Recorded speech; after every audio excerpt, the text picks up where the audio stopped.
O arquiteto e urbanista Paulo Renato Alves com a gente também para suas questões, para suas perguntas, Cileide Alves. Bom dia, Paulo Renato. Obrigada pela sua presença aqui na Câmara.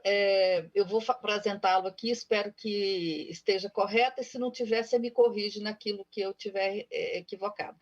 Paulo Renato é um arquiteto especialista em edificações, né, urbanas, em projetos de edificações, e ele participou da elaboração da discussão do plano diretor, inclusive foi um dos que participaram da consultoria que a Câmara contratou no mandato passado para avaliar e apresentar mudanças naquele projeto que chegou lá, o projeto 023, apresentado pelo prefeito Iris Rezende.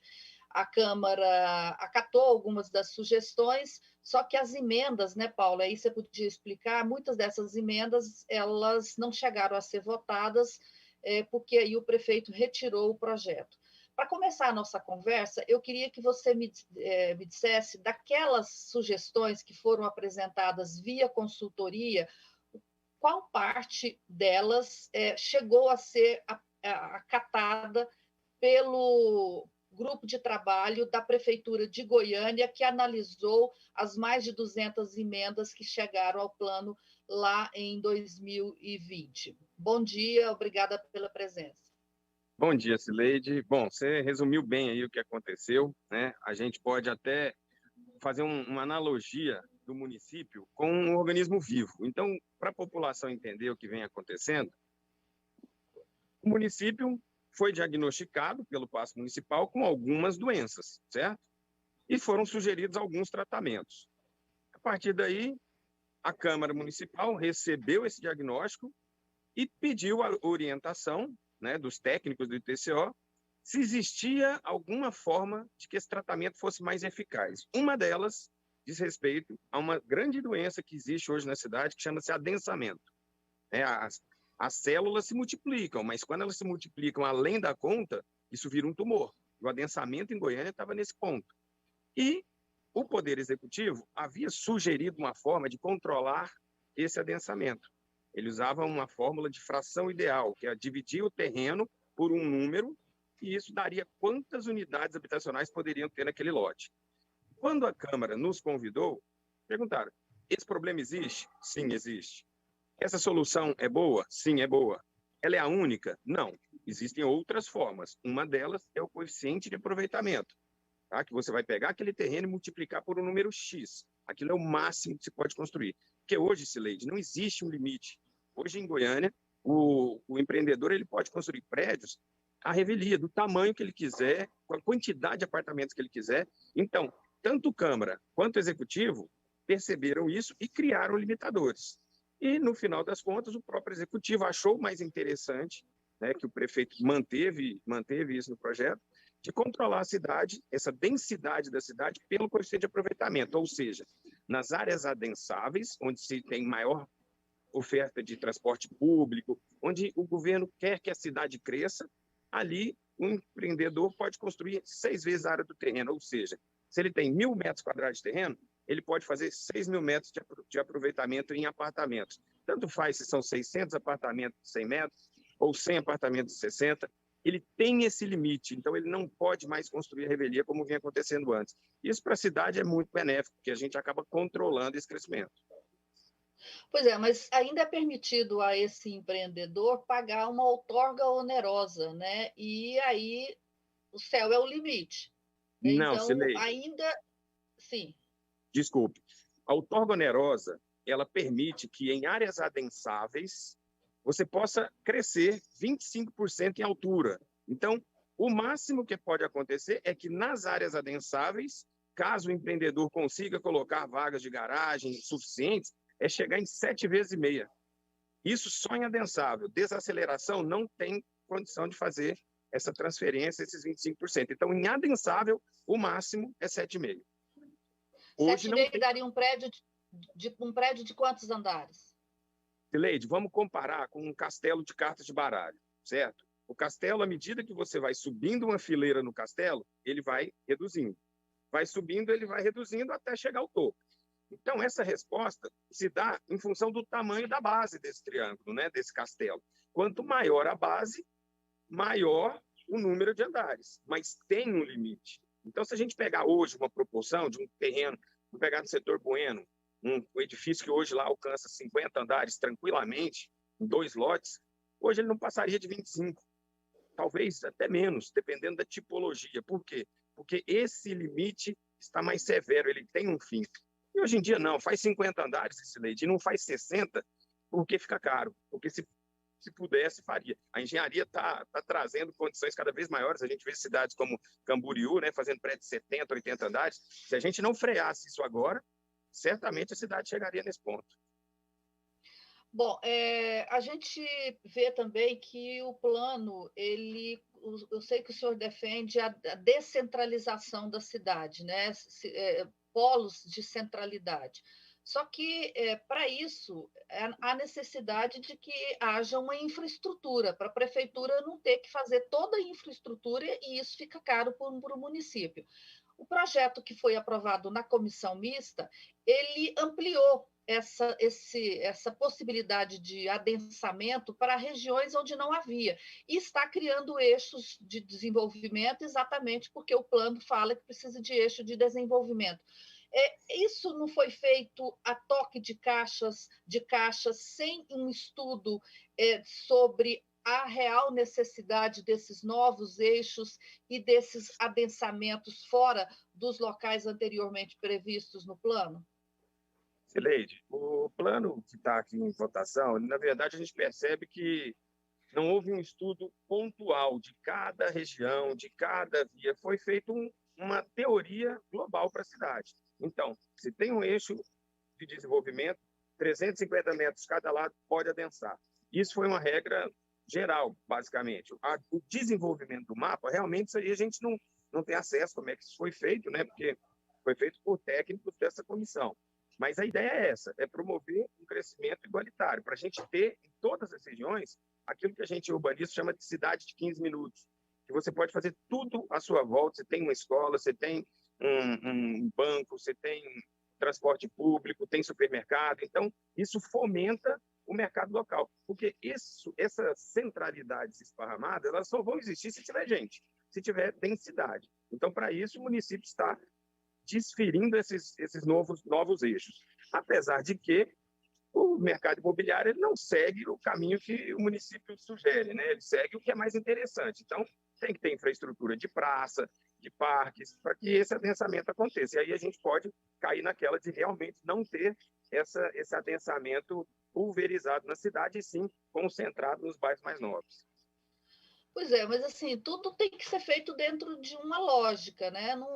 Você tem uma tese bonita, boa, vamos fazer uma cidade de 15 minutos, legal, mas eu não posso impor isso se a cidade não tem a estrutura e dependente do custo disso para a cidade. Eu digo isso que, por exemplo, não faz sentido você ter uma tese como essa e, ao mesmo tempo, dizer que perto dos 2 maiores eixos de transporte, que é a Anhanguera e a Avenida 10, a leste que liga o setor universitário, você dizer que ali não pode mais adensar. Quer dizer, qual o sentido de desadensar ao lado de 2 eixos importantes como esse e criar novos eixos em locais onde não tem eixo ainda? Quer dizer, não é para atender a demanda do setor imobiliário e não a demanda da cidade?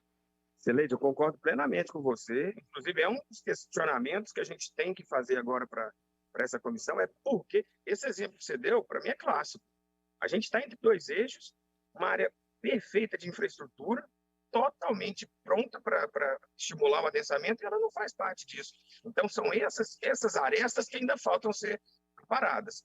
Não dá para a gente simplesmente falar, ó, ok, é isso, é sim ou não. Não, tem algumas arestas, sim, que ainda precisam ser paradas. Essa sua questão aí é fantástica, eu também estou muito curioso do porquê disso, e é o que a gente tem que aproveitar essas audiências públicas para isso, esclarecer esses pontos que estão ainda obscuros na receita desse paciente, né? Pois é, outra questão, já que nós estamos falando de curar as doenças do paciente, a região norte de Goiânia, eles estão propondo mais um eixo lá, um eixo de desenvolvimento, numa região que é o berço das águas. E ontem eu estava vendo uma entrevista do vice-presidente do Secov, o João Vitor, em que ele diz o seguinte: o poder público tem que deixar a cidade crescer para onde tem demanda. Quer dizer, se por esse raciocínio, não precisa nem de plano diretor, né? Porque você deixa a cidade à revelia do mercado, sem demanda. E aí eu fiquei pensando na região norte. A região norte é uma região que a gente pode deixar a demanda atender a demanda para lá, ou a gente tem que evitar por conta dos mananciais que tem lá? Tem que fazer esse casamento, Sileide, muito bem colocado, né? Não adianta ter demanda, mas não ser tecnicamente viável. Então, esse casamento, meio ambiente, densidade, mobilidade, isso tem que falar a mesma língua. E concordo com você que a região norte, se ela for receber o mercado da forma como está sendo colocado, pode ser que sim, o meio ambiente sofra com isso. Então, precisam ter regras muito claras para que esse adensamento ocorra sem afetar o berço das águas, como você muito bem colocou. Tem que ter regras, Sileide. Não adianta deixar a revelia na mão do mercado, do crescimento espontâneo, né? Tem que ter uma regra. O que mais que você acha que foi acatado pelo relatório da vereadora Sabrina Garcês, o que é problemático ali, ou, para usar a expressão que você está usando desde o começo, quais os remédios propostos ali que podem, em vez de curar, matar o paciente? Sileide, eu diria até um pouco diferente, eu diria de um remédio que não foi sugerido nessa receita, que tinha essa discussão na Câmara, né, e que na receita médica não veio nenhum remédio para curar essa doença, que é a superoferta de vagas de garagem na cidade. Essa discussão foi feita na Câmara, foi acatada quase por unanimidade. Quando voltou para o Executivo, isso foi retirado. Então, esse remédio é vital para a nossa sociedade, porque hoje em dia você é obrigado a comprar uma vaga de garagem. Se você vai comprar um apartamento e não quer gastar dinheiro comprando uma vaga, poxa, eu moro sozinho, eu não tenho filhos, eu vou viver assim pelos meus próximos 15 anos, eu ando de transporte coletivo ou transporte alternativo, moro do lado dos meus pais, eu não preciso de carro. Mesmo assim, você é obrigado a comprar 25 metros quadrados de área num lugar que você não vai usar, né? E se você pudesse economizar isso, de repente você poderia até morar melhor, numa área melhor. Então, essa obrigatoriedade de vaga de carro faz com que a população tenha acesso a empreendimentos mais caros, né? E que acaba, por ser muito caro, quem não tem condição financeira acaba indo para as franjas da sociedade. A sua cidade vai ter pessoas mais ricas nas centralidades, que podem pagar, mesmo que não use o transporte, mesmo que não use carro, ele pode pagar por aquele metro quadrado caro, e a população mais carente tem que ir para terreno barato, né? Então, é uma coisa que me surpreendeu não ter vindo isso para ser discutido. O Executivo disse que essa discussão vai ser feita, mas no momento oportuno, numa lei específica, e eu acho que não. Isso faz parte do planejamento direcional da cidade, tinha que estar no plano diretor. Pois é, ainda falando sobre a região norte, pelo plano poderão ser construídos, tem vários bairros que poderão ser adensados em volta ali do campus do UFG, a exceção me parece que é só o Itatiaia e mais um outro bairro que eu não me lembro. Ali há necessidade de adensamento, na sua opinião? Olha, não adianta a gente achar que assim, o fato de estar incluído em área adensável que vai acontecer o adensamento, né? Nós não vamos receber uma super oferta de gente de outros estados vindo para cá. Então, assim, estar naquela mancha amarela do mapa não quer dizer que vão surgir prédios. Quer dizer que existe a possibilidade. Se alguém se achar interessante, ver demanda para isso, pode. Não quer dizer que vai encher de prédios. Isso é uma coisa que a população também tem que ficar atenta, né? Porque a gente ouve alguns técnicos falando, vão encher de prédios agora em tal avenida. Não. Lá é permitido construir, não quer dizer que vai encher de prédio. O mercado imobiliário ele constrói sob demanda, né? Se lá nessa região norte não tiver demanda para isso, ou tiver pouca demanda, vamos fazer 1, 2, 3 edifícios e vai suprir aquela demanda e pronto. O mercado não faz apartamento para deixar em estoque, ele só faz quando sente que tem população querendo. Então, é permitido, não quer dizer que vai ser adensado. Bom, Renato, para a gente concluir, tem duas questões que foram muito criticadas no plano diretor, que é a redução das áreas de proteção, né, do aterro sanitário, da ET, entre outros, né, Pedreira, da Prefeitura de Goiânia, e também a descaracterização das áreas de proteção permanente. Qual que é a sua opinião sobre isso? Cileide, eu não vou nem poder dar uma opinião muito digna da minha profissão, porque realmente eu não entrei nessa seara do plano. A minha participação foi mais na questão de densidade, controle de densidade, expansão dessas áreas adensáveis, né? Mas o que eu vejo é que existem vários técnicos ambientalistas que estão discutindo isso muito severamente nessas audiências, e eu acredito que, como eu falei antes, tem que aparar essas arestas agora. Não adianta voltar a toque de caixa, mas também não dá para ficar deixando esse paciente, esse tumor crescendo, e daqui a pouco esse paciente está na UTI e não tem mais cura. Lembrando que ele foi diagnosticado com esses tumores em 2017, e até hoje ele não tomou remédio. Pois é, mas você acha que dá para aprovar o plano rapidinho, assim, nessa semana, mesmo com essas questões que você aponta aí, dá prazo? Olha, na questão de adensamento, eu acredito que sim, né, que é a área que eu sou especialista. Eu acredito que sim, porque existe um consenso entre executivo e legislativo. E cada semana surge um médico novo sugerindo uma nova medicação que não foi testada. Tem os médicos que vêm em toda a audiência pública sugerindo remédio caseiro. Então, acho que quando os dois maiores hospitais, né, que são Paço Municipal e Câmara dos Vereadores, quando eles entram num consenso, isso quer dizer que a gente tem que pôr em prática e testar, né? Por isso, o plano sempre tem suas revisões. A gente já está quase próximo da próxima revisão, né?